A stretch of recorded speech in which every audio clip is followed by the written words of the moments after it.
ជំរាបសួរមិត្តភ័ក្តិបងប្អូនទាំងអស់គ្នាថ្ងៃនេះខ្ញុំបានមកលេងនៅ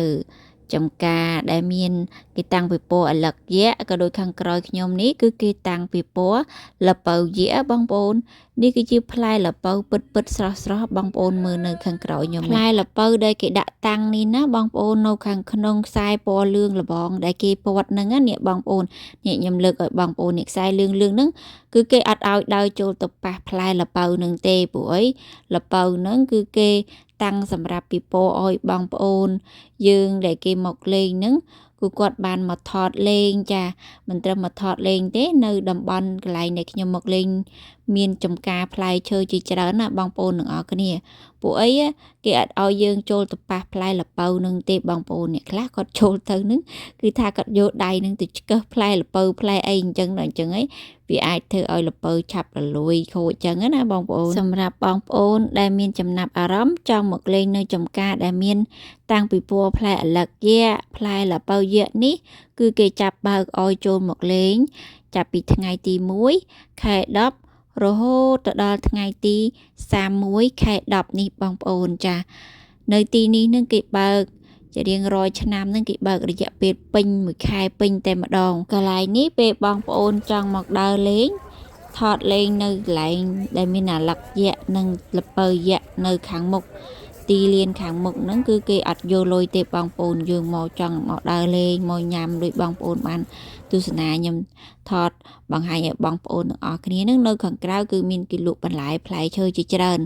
តែបើយើងចូលទៅដល់ខាងក្នុងឯចំការខាងក្នុងចំការលពៅច្រើនក្នុងចំការពោតតែម្ដងហ្នឹងគឺគេលក់សម្បត្តិបងប្អូនចាដូចយើងមកដល់ខាងមុខត្រឹមអាកន្លែងគេតាំងពិព័រណ៍ show ខាងមុខដូចខ្ញុំប្រាប់បងប្អូនទាំងអស់គ្នាខាងមុខជុំវិញហ្នឹងខាងក្រៅលបងនិយាយទៅខាងក្រៅលបងដែលគេពត់នៅខាងក្រៅគេដាក់អវ៉ាន់លក់ហ្នឹងគឺគេអត់យកលុយទេដូចខ្ញុំមកលេងនៅថ្ងៃនេះហ្នឹងគឺនាំគ្នាមកទិញអវ៉ាន់ផងចាមកដើរលេងផងមកញ៉ាំផងបងប្អូនឃើញទេនៅទីនេះក៏គេមានលក់ពោតអាំងពោតចំហុយដែរបងប្អូនពោតអាំងនេះខ្ញុំគ្រាន់តែទិញ3ផ្លែហ្នឹងតម្លៃអស់$14បងប្អូនបើយើងទិញពោតអាំងឆ្អិនគឺថ្លៃបងប្អូននោះនេះពោតអាំងឆ្អិនស្រាប់អញ្ចឹងគេញ៉ាំខុសពីយើងស្រុកខ្មែរនៅស្រុកនេះគេដាក់អំបិលម្ទេសដាក់ម្រេចគ្រឿងក្រៅគេអូច្រើនណាស់បងប្អូននឹងកំប៉ុងគេនឹងមានអីខ្លះដល់អញ្ចឹងខ្ញុំក៏សាករយមើលរសជាតិគេចង់ដឹងថាប្លែកប៉ុណ្ណាអញ្ចឹងបងប្អូនធម្មតាពោតមានរសជាតិផ្អែមហីប៉ុន្តែនៅស្រុកនេះគេញ៉ាំបែបប្លែកពីស្រុកយើងឥឡូវខ្ញុំនាំបងប្អូនចូលទៅមើលកន្លែងគេលក់ផ្លែឈើម្ដងបងប្អូនមើលណានិយាយថាមកដល់កន្លែងគេលក់ប៉មឲ្យយកបងប្អូននិយាយថាឃើញហើយខ្វល់កោផ្លែប៉មនឹងបងប្អូនទិញហើយនិយាយថាផ្អែមឆ្ងាញ់មែនទេនេះបងប្អូនតម្លៃគេមកដល់កន្លែងហ្នឹង1ផោន$1.50នេះបងប្អូនមកដល់ទីកន្លែងចំការផ្ទាល់អញ្ចឹងយើងបានផ្លែឈើ fresh ស្រស់ផ្អែមឆ្ងាញ់ហើយតម្លៃធូរថ្លៃទៀតដល់អញ្ចឹងខ្ញុំមានរងចាំយូរទេគឺថាទាញថងយកមកដល់រើសផ្លែប៉មចាមកដល់នឹងគឺថាទិញបន្លែផ្លែឈើបានច្រើនណែណាបងប្អូនពួកអីយើងមិនងាយបានមកចំការបងប្អូនគិតមើលមួយឆ្នាំមកម្ដងបាន2ដងហើយនិយាយទៅបើខ្ញុំមួយឆ្នាំអើយកម្របានមកចកាបងប្អូនយូរមកម្ដងតើតែដូចថារដូវគេមានតាំងពិព័រណ៍ផ្លែអីចឹងមិនខ្ញុំចេញមកខាងតំបន់ចំការថតលេងចឹងបងប្អូនព្រោះអីហ្នឹងផ្ទះនៅឆ្ងាយពីចំការដល់អញ្ចឹងអត់ងាយបានមកទេបងប្អូនដូចតំបន់ដែលខ្ញុំមកលេងហ្នឹងចការលពៅយៈនេះដោយសារតែគេមានការតាំងពិព័រណ៍ផ្លែអលឹកយៈផងចាផ្លែលពៅយៈផងនៅជុំវិញនេះគឺគេតាំងពិព័រណ៍បន្លែ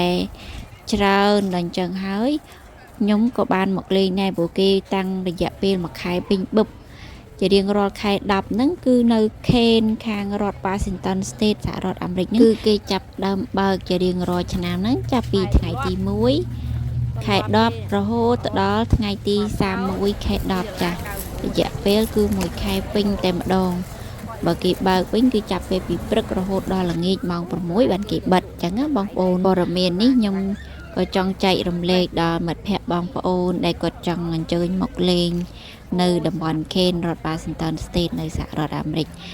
នៅទីនេះហ្នឹងបងប្អូនអាចនៅលេងបាននៅសល់មួយអាទិត្យក្រោយទៀតបងប្អូនហើយរហូតដល់ថ្ងៃទី31 អញ្ចឹងហើយបងប្អូនដែលបានទទួលដំណឹងនេះបើបងប្អូនចង់មកលេងយ៉ាដូចបងប្អូនបានឃើញអញ្ចឹងយើងមកថតរូបលេងនៅខាងមុខចាដូចខ្ញុំអញ្ចឹងថ្ងៃនេះខ្ញុំមកលេងពេលវេលាមានកំណត់ហើយភ្លៀងដេញណាបងប្អូនមើលមេឃមកលេងម្ដៅគឺថារលឹមត្រែកម្ដងរាំងម្ដងភ្លៀងមើលទៅសម្រស់មេឃក៏ដឹងដែរបងប្អូនណានិយាយវាថាមកលេងហ្នឹងមកបញ្ញាប់ដោយសារអីពេលវេលាមានកំណត់ដល់បងប្អូនឃើញទេខាងស្ដាំដៃខ្ញុំហ្នឹងខ្ញុំទាំងអស់ហ្នឹងផ្លូវចូលដល់ពេលខាងឆ្វេងដៃនេះគឺគេអូសលពៅចេញណាអាផ្លូវដែលគេចូលទៅហ្នឹងគឺដល់វគ្គគេលក់សម្បត្តិហើយមនុស្សធំម្នាក់$12បើយើងចង់ចូលទៅក្នុងចំការណាបងប្អូនបើកូនក្មេងក្រោមអាយុ5ឆ្នាំចុះ4ឆ្នាំចុះក្រោមហ្នឹងចាប់ដើមគេគិតលុយហើយដូចជា$9កូនក្មេងណាបងប្អូនប៉ុន្តែខ្ញុំអត់បានចូលទៅក្នុងចំការឯងខ្ញុំលេងទៅនៅខាងក្រៅបងប្អូននឹងមកចេះនៅទីនេះ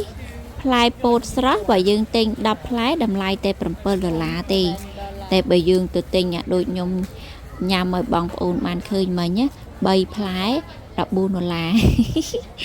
ទិញអញ្ចឹងអត់ចំណាញ់ទេប៉ុន្តែបងប្អូននៅទីនេះគឺអញ្ចឹងឯងរបស់ឆៅថោកតែរបស់ឆ្អិនហើយតម្លៃក៏មិនធម្មតាដែរ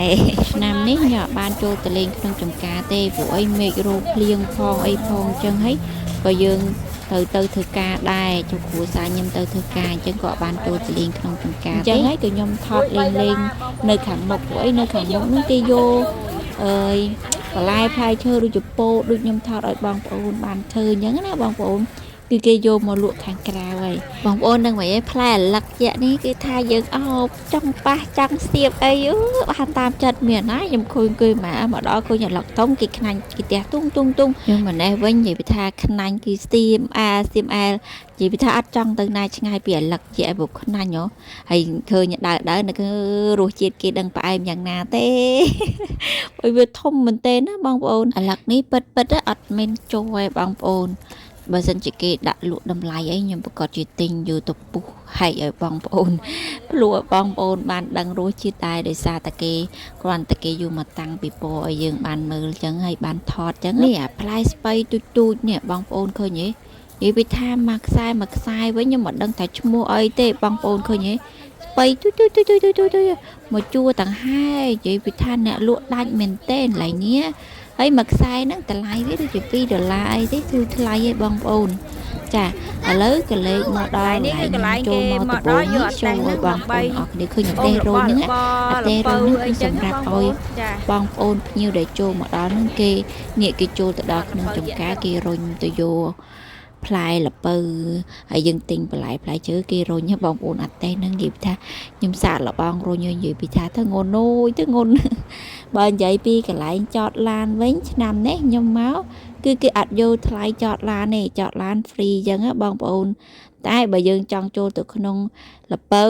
ចំការល្ពៅតែបើកាលហ្នឹងគេគិតលុយតែបើបងប្អូនចង់ថត show ល្ពៅយៈខាងក្រៅចេះគឺអត់គិតលុយទេបងប្អូននេះបងប្អូនឃើញល្ពៅគេដាក់ទម្ងន់ទៀតនៅលើនេះណាល្ពៅមួយផ្លែនេះទម្ងន់1129.5 ផោនអាខាងនេះហ្នឹង1467 ផោនបាទលេខ1នេះគឺ2252.5 ផោននោះគឺលំដាប់ល្ពៅយៈធ្ងន់ជាងគេក្នុងចំណោម5ល្ពៅដែលគេដាក់តាំង show ហ្នឹងបងប្អូនហើយមកដល់ហ្នឹងក៏គេមានលក់ពូជចាចង់ទិញពូជផ្កាពូជបន្លែអីចឹងក៏គេមានលក់ដែរនៅខាងក្នុងហ្នឹងណាលក់បងប្អូនឃើញទេទាំងគេតែខ្ញុំអីមនុស្សម្នាមកដល់ហ្នឹងគឺថានាំគ្នាចូលមកដល់ផ្លុកដំបងគេហ្នឹងគឺនាំគ្នាមកថតផ្លែល្ពៅយៈសិនត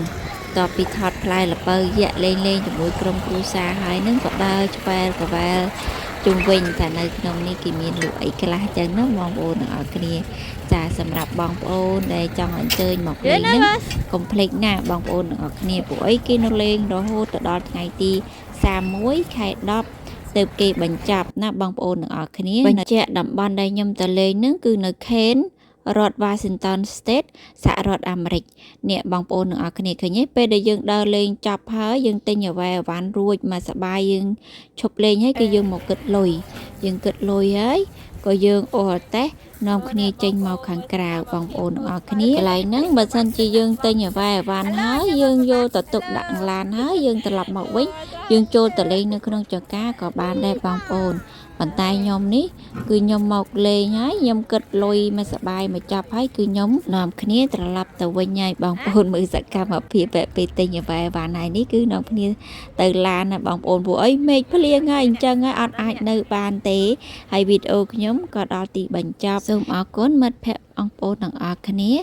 យើងនឹងទៅជួបគ្នានៅវីដេអូថ្មីៗក្រោយទៀតសូមអរគុណសូមជម្រាបលាបាយបាយ